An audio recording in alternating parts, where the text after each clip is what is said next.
Hello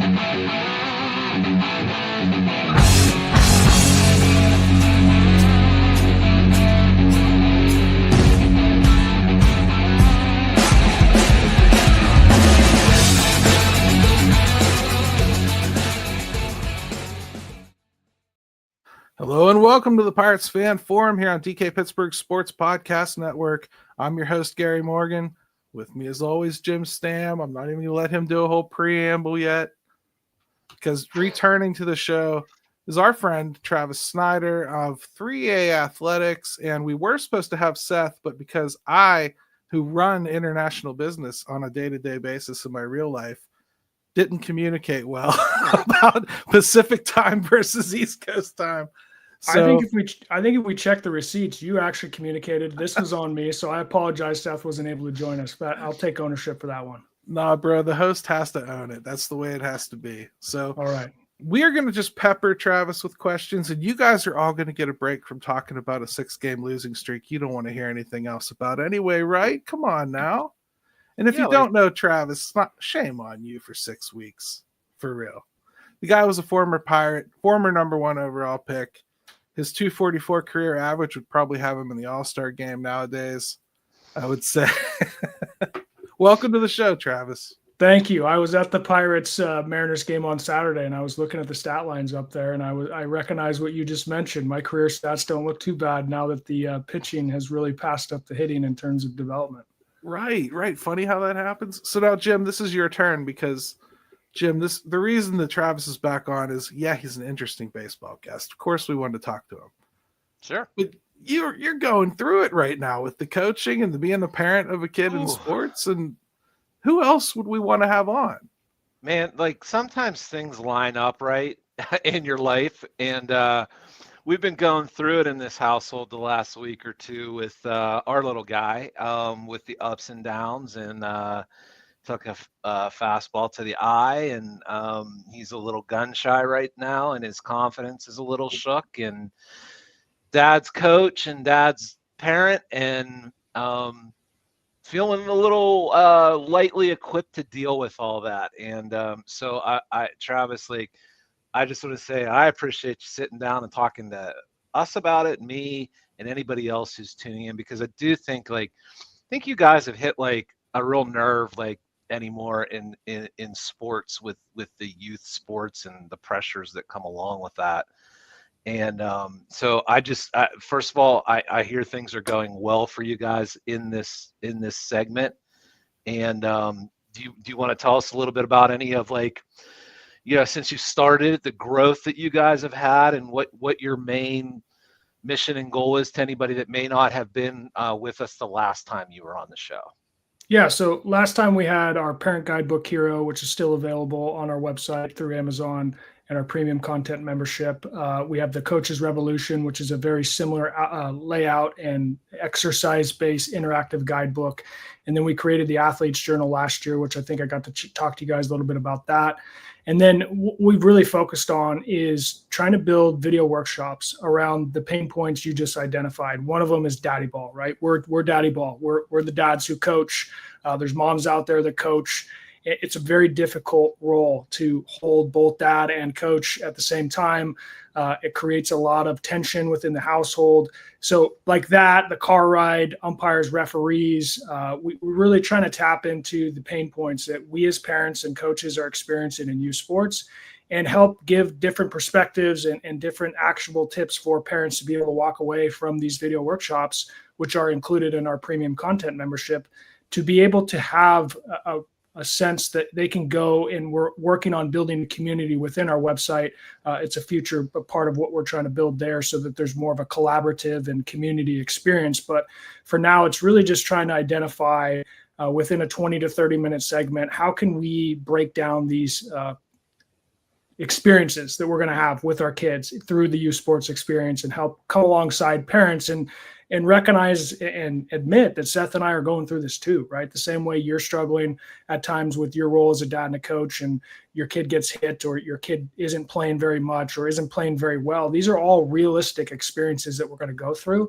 And I think a lot of times as adults, we're wired in this professional mindset, right? We work and operate in a professional sense as adults in the daily lives. And it's easy to lose track of where our kids are at and recognize developmentally where they're at, what the expectation should be, and really how the entire system of youth sports, baseball, softball, soccer, volleyball, all these sports have dynamics to the system that are not in the best interest of the parent-child relationship, or maybe the long-term growth and relationship that kids are developing with the sport, because it's starting so young. And we all feel as pressure, the parents, to keep up with the Joneses, or the fear of missing out. If we're not starting competitive select sports at a certain age, we're not going to make the high school team. So really just trying to dive into all these narratives and all the challenges that parents are facing as they're going through this experience, and say, Seth and I are here to go through this together, and we want to share these stories and be vulnerable, so you guys don't feel like we're any better than you. We're just going through it. What kind of feedback have you gotten from people up to this point? Because I know you guys have kind of expanded out a little bit, and as you talk to people, what kind of feedback are you guys getting about it? Really positive. I think one of the areas of our business that we're really looking to grow and evolve is our partnerships with club organizations. We had 3 of those this year that, in our approach, we recognized we missed the boat in terms of working with the leadership team, the directors, and the board more intimately to understand how the programs are built, who's kind of in charge, how the flow of communication takes place. Because a lot of these issues, right, that parents have with playing time or not getting to play certain positions often boil down to just simple lack of communication or lack of clarity in the communication. So a parent, if you're signing up for a 9U travel baseball team, is the expectation that all kids are going to play equally? Are we playing, the first half a certain way and the second half a certain way? Are we treating tournaments or days of tournaments differently? Again, we have our own opinions that we'll share with those clubs that we work with, but we recognize that we wanted to get to the parents and the players when we really needed to start at the top, because that's where the culture is set. And the same goes for the Pirates and all these other organizations that are professional sports. I just finished watching the Red Sox Netflix series, and just listening to Alex Cora and the dynamic of that clubhouse, and just bringing me back to the Clint Hurdle experiences. And Neil Huntington and what they did for the organization of Pittsburgh, and how they really transformed the culture there, because they focused on the culture and not just the development, the player development. They focused on the human and in this case, child development for youth sports is what we're really trying to highlight with these clubs, to help free up that pressure to feel like we have to win all these tournaments and we have to go out and be the number 1 ranked team in the state at 8 or 9 or 10. It's like, guys, it's not really that important. And a lot of times, teams and players that have that early success, I was one of those kids, one of the rare kids who was able to sustain that success all the way into the draft and into my first couple of years of pro ball. But as we all know, my story kind of falls off a cliff and then rides a pretty gnarly roller coaster for the entirety of my career, of just not knowing who I was outside of sports, and how that really stems from the early success and early failure that we experience in sports, and how parents, whether it's parenting at home or parenting in sports, we're all under-equipped, right? A lot of us are operating from a place of instinct and don't recognize how there's good things we take from our past, and some things that, if we really detach and look at it and say, are we really doing this because we think it's best for our kids? And is there a better way that we could approach that? And those are the things we're really trying to highlight within these partnerships and within the content that we're building. I love it. I got to ask you something kind of tangible to baseball. Okay. So I'm just taking a different direction before we take our first break. When you were in the locker room, lately there's been a lot of rumors about some drama going on in the locker room and conversations going on about the general manager and whatnot. In your day, did the general manager ever come up in conversation in general in the locker room? I mean, did you guys think that high up in the organization when you were questioning things?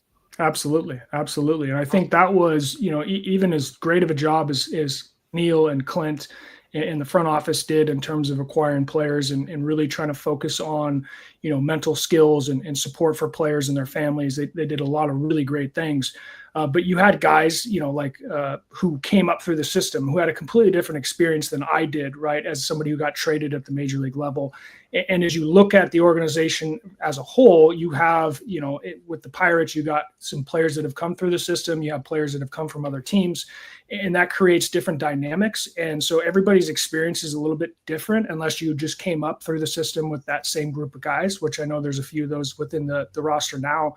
But for us, it was, getting to the place where we took ownership, right? And we didn't blame Neil, we didn't blame Clint or any of the coaches. It was the leadership within our clubhouse, the AJ Burnett's, the Neil Walkers, the Kutches, myself, Garrett Jones, all these guys kind of going through the 2012 experience where we had all the expectations and had the playoff, hopes, and it crashed and burned in September. And then taking that ownership into 2013 and saying, we're going to put a steel wall up around this clubhouse. And it's not the coaches, it's not the front office. We got to handle our business. And I think what Clint and his staff was really doing a great job of in a lot of ways was, us as bench players, right? And 14 and 15 and a lot of 13, right? I was a bench player for that organization. And we had to find ways to kind of galvanize our unit and push each other to get better. So like in 2014, when Kutch gets hurt and Polanco's playing right and Marte's playing center, I'm ready to go, right? When they call my name, I go out to right field. And my mind's not spinning because I've been a bench player. My mind's locked in because I've been preparing myself, no matter what my role was, to be ready to go when my name was called. See, I love it, man. And this is what's funny about all this stuff is we love to sit and talk about the analytics and all this stuff, but what have we just sat here and talked about is like the mental side of things, the mental approach, even at the pro level, and how communication, right, and how you approach your job, and how collectively you can accomplish something if you want, and just individual responsibility that is so integral into what sports is. So I do think we're spending a lot of time today maybe not talking about the Pirates, but isn't it funny that it all kind of bleeds together no matter what level you're at? It really does. So I just find that part of it fascinating. Sure does. Yeah. I would add too, this applies to business, this applies to families, this applies to relationships, right? And these are all things that get overlooked in the world of performance-based achievement mindsets that we've all created for ourselves. And as fans, obviously, we want to see a winning team on the field. We want to, if we're paying money to support this organization, we're entitled to our own opinions. I think one thing I recognize is being a GM or being a president of a team is got to be one of the hardest and most demanding jobs out there. Being a manager, I haven't followed that closely, but I know when DK took over, there was a good run there for up until this last little streak that they've been on where things have been going south. But you're putting coaches in a position, right, to have the best players on the field to go out and win games. Now, there's restrictions from the organization, how much money you can spend and who you can acquire. So there's a lot of nuances to this. But again, the frustration with the front office, I think, is something players feel at times. Fans obviously feel. The Pirates are very aware and have experienced this for too many years now, where they don't feel like they're getting that transparency, or where they're not having an opportunity to really understand what the goal is and how this is going to be executed. Because again, being in that position as a GM or a president, it's really tough. But I think that's where you look at the whole of successful teams. And I remember Alex Cora mentioned this in Netflix. It stuck with me. Is very rarely, if ever, do you see a bad culture clubhouse actually have success. You can have an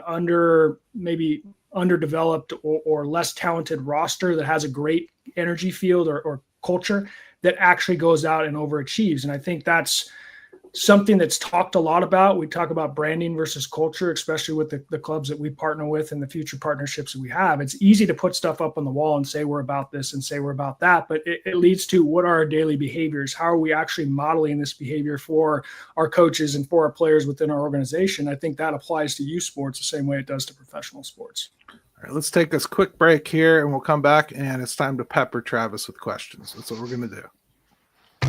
At DK Pittsburgh Sports, we take pride in coverage that connects our city's fans to their favorite teams.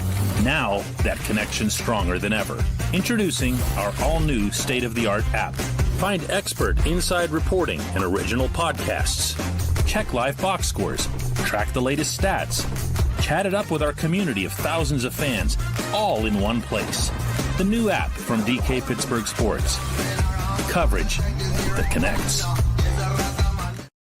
All right, welcome back to the Pirates Fan Forum here on DK Pittsburgh Sports Podcast Network. Travis Snider is our guest today from 3A Athletics, and Jim Stam, take the floor, my friend.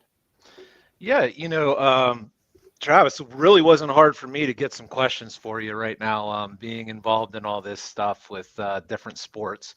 So, and I tried to make it clear to people, it was like, hey, this isn't baseball related necessarily. It encompasses a lot of different sports. So, I'm gonna go ahead and read you some questions, and let's just have some fun with it.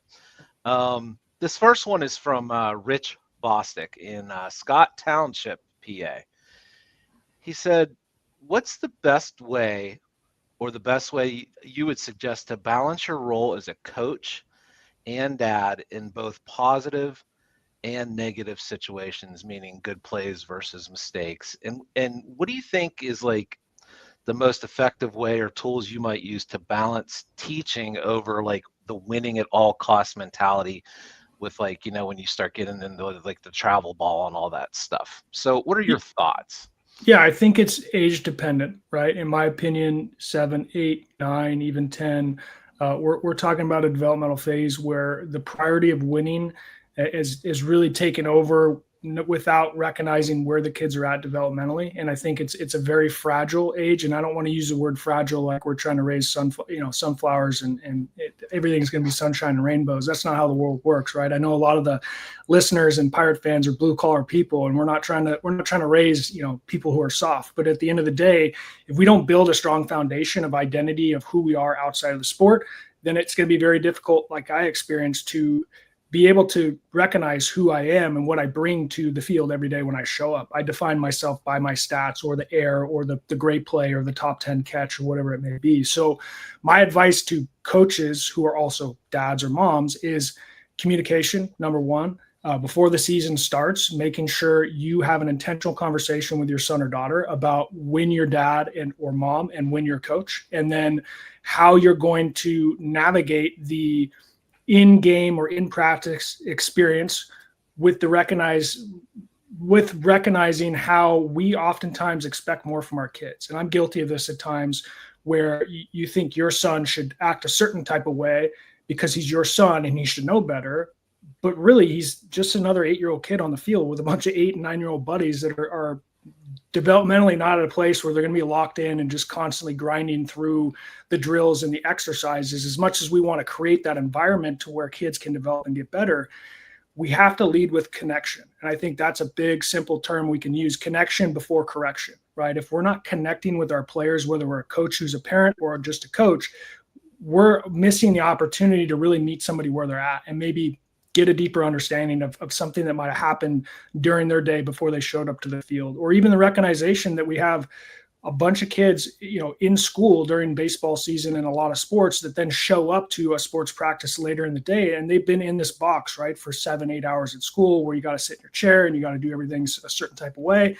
And kids are really designed to play at that age, right? So we get into this early developmental phase. It's focusing more on play experience and gamifying the development. And then as they get into 11, 12, 13 and above, now we're making that transition to what we call the warrior phase. So at 13, 14, that's when the kids are starting to say, this is what I want and I want to go get it. And oftentimes, and I'm guilty of this as well, we want to ignite that fire in our kid, and we want them to have that desire at 8 or 9 or 10, because maybe we see another kid who's excelling or another kid who just can't get enough of baseball or whatever sport it is. And we feel like we're doing something wrong, when in reality, we have to allow our kids, right, to lead this experience on some level, to be able to come alongside them when they show that passion, that desire to want to go get it for high school baseball, college baseball, whatever their dreams are, and be able to also recognize our emotional attachment, right, to our son or daughter who's playing on this team that we're coaching, and how that's going to impact our decisions, how that's going to impact the car ride home, which is a big focus we have on our video workshop. And we just came out with a new book this month focusing on that, because that's a big one, right? If you're a coach and you get in the car after the game and you want to just break down what went well, what didn't, is that really the best time to do that? Probably not, right? Because your kid's overstimulated. Oftentimes we have emotions that come up during this experience. So it's being able to detach, have some kind of a post-game process that you go through, take your notes, whatever you need to do mentally or physically, and then wait, don't jump in the car and get right to it. I made that mistake over a sportsmanship issue and got pretty heated with my 7-year-old son at the time, while my 4-year-old son sitting next to him, laying into my 7-year-old kid about sportsmanship, which I handled it on the field in front of everybody great. Like, I couldn't have done any better about the warnings and the sitting down. But then as everybody leaves the field, now it's just me and my kids, the emotions start to rise. We get in the car and I'm going to give him a piece of my mind. And I'm sitting there yelling at my 7-year-old son, watching my 4-year-old and my 7-year-old tearing up in the car, right? And as a dad, you're like looking in the rearview mirror, like, am I really doing this right now? And realizing what they're looking at me like, is this what the experience of sports is going to be like with my dad? And that's not the foundation that I want to set for my kids. So in that moment, right, we're going to make these mistakes at times as parents. We need to learn how to repair. We need to learn how to take ownership and be able to admit our faults to our kids, because that's a huge skill, right? We're all going to make mistakes. How we teach our kids how to repair and take ownership is a huge, huge life skill that we can teach them, that oftentimes we just kind of go down that path and we're like, well, our intent was good, so, it's tough love. Instead of like, well, maybe I can go back and repair this and reframe it in a way where I take ownership, but they still learn the lesson that's most important. It's interesting because, Travis, like, I look at this as, maybe you have to tell me, because I look at it as a blessing and a curse for you, is that the blessing is you got to play at the highest level, right? And so you have all this experience and all this information and all this stuff that you have that most people don't have. The curse is not wanting to like put all that on your son and like vomit that stuff all over him, because you remember what it was like being a kid and some of the things that you wish maybe could have been different or handled better, or that you could have developed a little bit more on your own or naturally, or not had the pressures put on. So like that has to be an immense push and pull for you. That's why he's here, Jim, so he can spout it all at us. That's what, but like I'm right. But I'm just saying, like, man, like I think about that because I know what I do with my son, and sometimes I just feel like, man, I just need to just shut up. Yeah. And it's so hard to do. I would imagine it's doubly hard for you, unless you have this mastered and you're going to give us all the keys to it by the time we're done here today.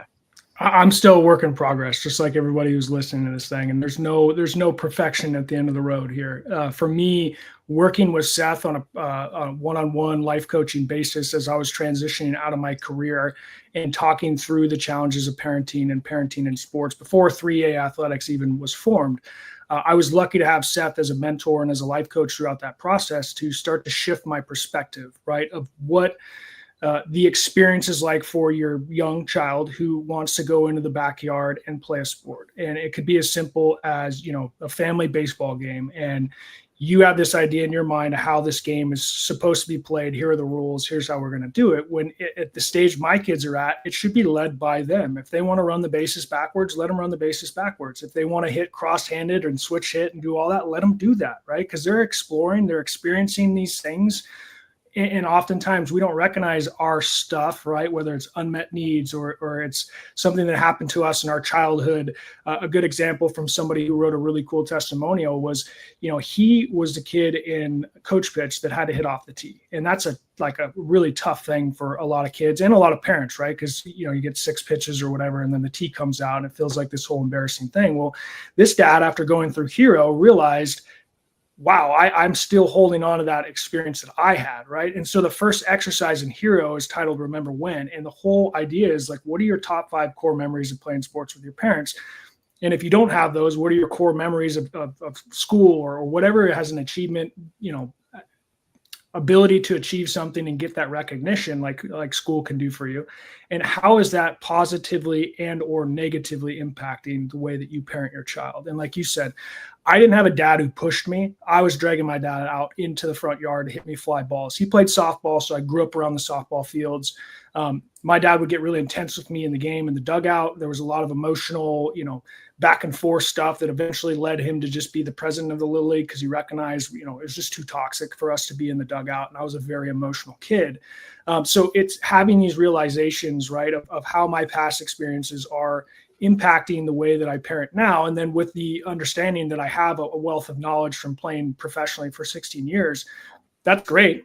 But my ego, right, when we step on the field or we go to the backyard, I have to be mindful. And that's the second exercise of the watcher, where it's like, okay, what is the actual emotional experience? What are the thoughts that come up for me when in coach pitch a couple of years ago, one of the coaches from the other team walked up to my son and started to tell him to adjust his feet in the batter's box. And I'm the one pitching to my son in this moment. And my ego in my head's like, does this guy know who I am? Like, does he not know I played in the major leagues? Like, he's going to come tell my son how to hit. That's what I'm observing, right? Instead of reacting to that moment and being like, hey, dude, get back to the dugout. Don't talk to my son. I recognize, okay, what's coming up for me right now? And what really is happening is this is another coach who is going out of his way to try and help my son. He's not doing it for any other reason than to try and help my kid. And I do this when I coach against other teams. If I see an opportunity and it's appropriate to mention something to the other kid, I take advantage of that. But I also would want to encourage parents and coaches who are listening. When we're watching these younger kids, it's very easy to get caught up in the wins and losses, but let's celebrate all of it, right? The other team, when they make great plays and they have, an opportunity to do something special, it's like we get consumed in the idea of winning and losing, and what our kids experience has to be a positive one. That's not always the case. How can we build a more positive environment around the experience for everybody involved? Here's a little bit of a joke I think you'll like. Jack Wilson should have done a better job with Jacob, one of our listeners says. I think Jacob's doing just fine. So, but success doesn't mean that necessarily everything was an easy ride for him either. So, but still. Yeah, I think on that note, I'll mention too, watching that Red Sox thing and listening to Jiren Duran's story and his relationship with his dad and his dad's realization, right, as Jiren started to come out and talk about his mental health struggles. And, he's openly admitting, I don't even want to talk to my dad because I feel like this is, putting a burden on him. And this is just a dynamic, right, that I know going through that, the intentions of all of us as parents is to try and do the best by our kids. But that's where we got to pull ourselves out of just the instinct to go and do stuff and start to think about how can we continue to get better as parents and support our kids in different ways than just the way we've always known or saying this is just the way I am. Jim, you better move on to your next question because you've got a kid that has to go and play again here in a little bit. Yes, I do. So it never stops, it seems. And maybe that's part of the problem too. I got to get him a break here and there. But now let's switch gears for a second, Travis, and let's talk about anybody out there. Well, you've mentioned moms, but girls that play sports. And I've got a question, and now you got to be on your toes for this one because this is Beth Flynn from Mount Lebanon, and she is a licensed professional counselor. So, she's gonna be watching every word you say on this one. They both have a son and a daughter that play sports competitively, and her question is playing sports can be physically, emotionally, and socially enriching, but most girls stop playing sports by the time they are 12. What tips or advice or experience would you give to parents who are raising young girls? And I guess I would follow up on that question, which would be, does it differ, or are kids at that age, or are you guys recognizing that maybe there's different paths for boys versus girls? There's absolutely different paths for boys and girls. And if you have multiple kids, you recognize, even if you have two boys, my two boys are completely different in terms of their personality. Now they have some similarities, but I think with the age group we're talking about, right? If kids, I think the stats out there, 70% of kids quit playing sports by the time they're 13. Now, some of those they don't like the sport and they're not enjoying it. It's not their passion. That's fine. But how many of those kids are quitting at that point because they've either been committed to a very intense competitive or year-round type of program? How many of those kids are being coached by coaches who are not emotionally intelligent and have the ability to regulate their emotions and understand the importance of building a connection and a trust with a young girl or a young boy that you're coaching? And what kind of damage, whether it's obvious or not, there's subtle things that we do all the time as parents and as we do as coaches that we don't recognize are actually taking away from the experience of our kids. And I think having a young daughter who hasn't started playing sports, I haven't actually coached my daughter through sports yet, but taking the lessons that I've learned from my own kids and the programs that we work with that have softball teams that we work with, girls develop a little bit differently. And emotionally, they're wired a little bit differently. And that's where, even with our athletes journal, which we recommend for 12 and up, I think it's geared more towards the teenage years. We've seen more buy-in from the girls on the softball teams than we have from the kids, because again, there's a different wiring for women than there are, or young girls, than there are for boys. And I think understanding the environment that we're creating, the coaches, the organizations that we're participating in, and helping them creating an environment where they feel safe and loved. And that doesn't mean that there's no failure and there's not going to be things to overcome. But at the end of the day, your son or your daughter knows that no matter what happens on the field, I'm safe and I'm loved as soon as I get in that car with mom or dad. And I understand that what I do on the field is not going to determine how much my parents love me. This is awesome. Let's do Call Your Shot, Jim. I think it's Okay. time for that.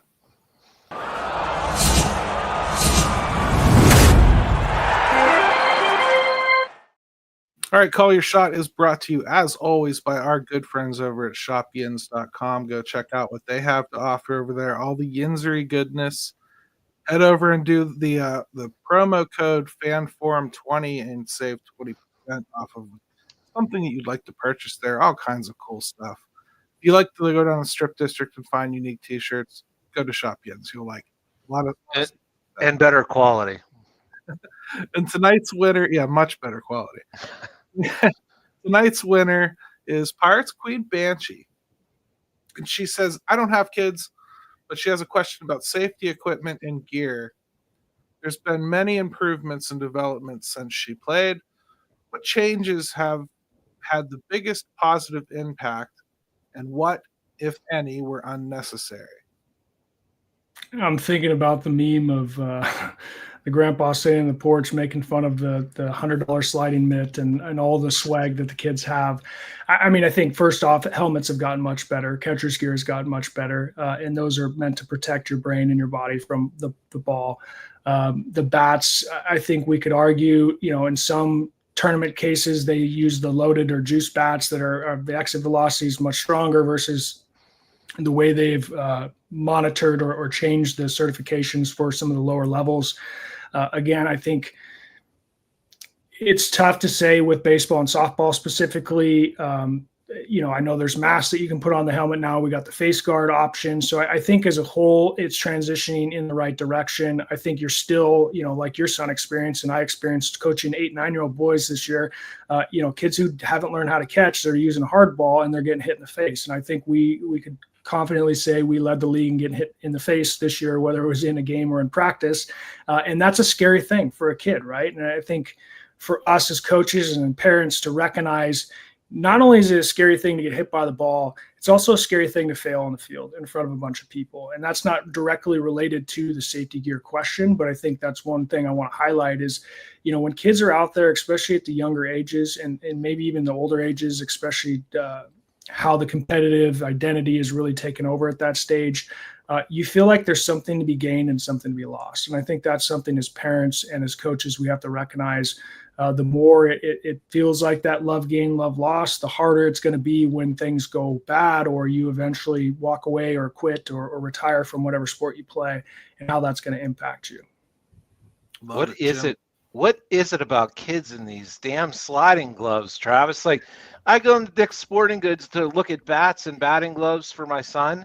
What's the first thing he goes and puts on his little hand? Those sliding gloves. Like, where did that come from, man? I think it was Starling Marte. I want to say, well, I know I had some wrist things because I had to wear because I had wrist injuries. I feel like it was around 11 or 12 is when those, the other mitts came out and had to be a certain size. And I watched my nephew play in their district tournament, and every kid, I think one thing I'll highlight on the equipment side is everything's gotten more expensive, right? And there's a pressure that we feel as parents to have to buy all the extra swag and all the extra gear. And again, that's another pressure, right? We feel, the cost of playing sports is only getting more expensive, and depending on your, the level and the club team that you're playing for, there's a lot of expenses that are occurring. But having that, desire to want to give your kids the stuff that they want to have out there to feel good when they're playing sports, balancing that with what do you really need? what's really going to protect you, and what are we going to do as far as making this decision from a financial standpoint to make sure we're being mindful of just not going into debt so our kid can have the best, 10 pairs of batting gloves and sliding mitt and all the other leg guards and shin guards. And again, we don't do a good job at the major league level of setting the example. You don't need all this stuff. Now you see guys, all across the board that are wearing this stuff all over. So no, they're dressed like Iron Man up there. Sometimes they're so covered and stuff. So I guess I wanted to circle back to the boy girl thing just real quick, just since we're so close to it in the conversation. I have a niece and nephew, and the niece is a little bit younger than the nephew, and she wants to do everything he does.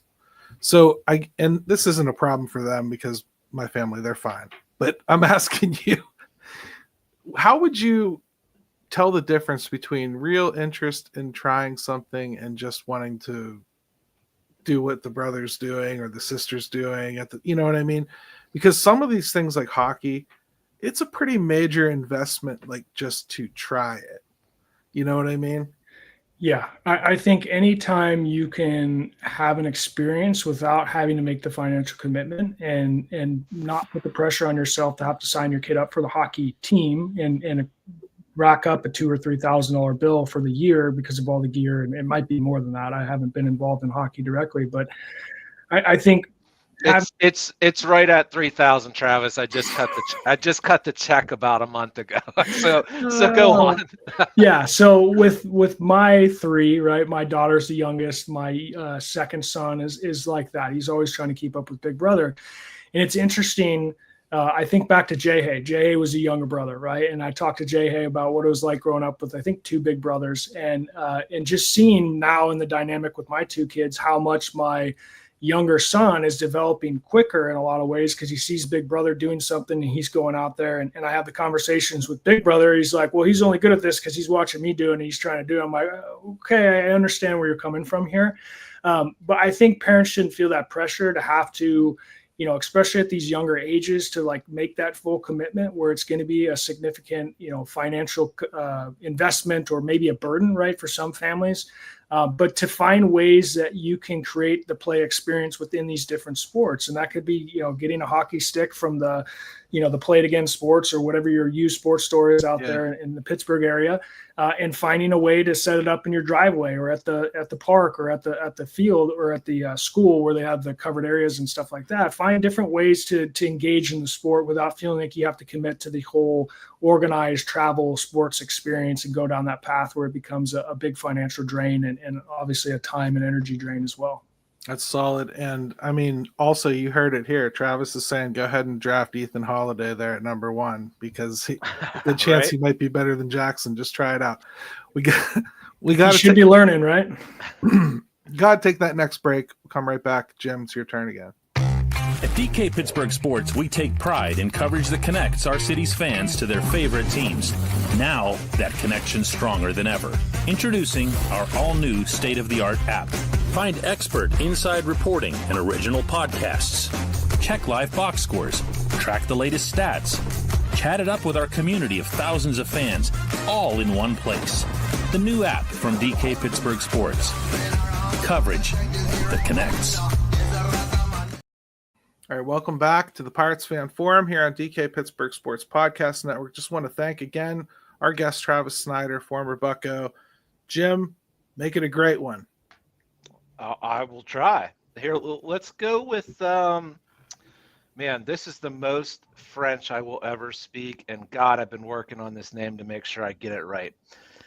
Nolan Patouillet, also from Scott Township, says, my son, 8 years old, currently plays football, basketball, baseball, and swims. What are your thoughts on specializing versus playing multiple sports? I have seen more kids specializing in year-round sports at an earlier and earlier age. It seems like the more specialized a kid gets in a sport, the more pressure he or she feels to succeed in that sport. How can I best support my kid's interest in multiple sports while also helping him develop and improve in the different sports he plays? I think number one, I'm not a specialization fan at all. I loved baseball, but when it was football season, I played football. When it was basketball season, I played basketball. I played soccer when I was younger before football. I think there's a lot of good content out there that I've seen, whether it's former or current players talking about their experiences with multiple sports and how that helped them develop different skills. If you just train baseball all the time, right, you're not going to get the things that you would learn from playing basketball, the first step quickness, the ability to have eye hand foot coordination. Soccer, same thing. Football, I think there's a lot from an athletic standpoint and also from a mental and just a toughness experience of playing football. It's just a different sport. Hockey you could put in there as well. So I would encourage all parents not to feel this pressure if you see other kids or other families making this choice to specialize, to feel like you have to do that too. I think there are kids who just love one sport and they want to play one sport, and we should even still be mindful, especially in these younger, before we're teenagers, this idea that we have to do things year round, because not only the mental, emotional experience that leads to burnout, but there's overuse. And there's a lot of much smarter people than I in the like strength and conditioning and just the overall overuse issues that talk about how detrimental it can be if you're just constantly working on swinging and throwing 12 months out of the year. Your shoulder and your back and all these things that as kids are growing and developing are going to get abused. And I had a elbow surgery at 15 years old after my freshman year, and I pitched and I caught and I played multiple sports, but I was overused in the baseball experience. So it's a thing that I hold close to my heart, is helping parents and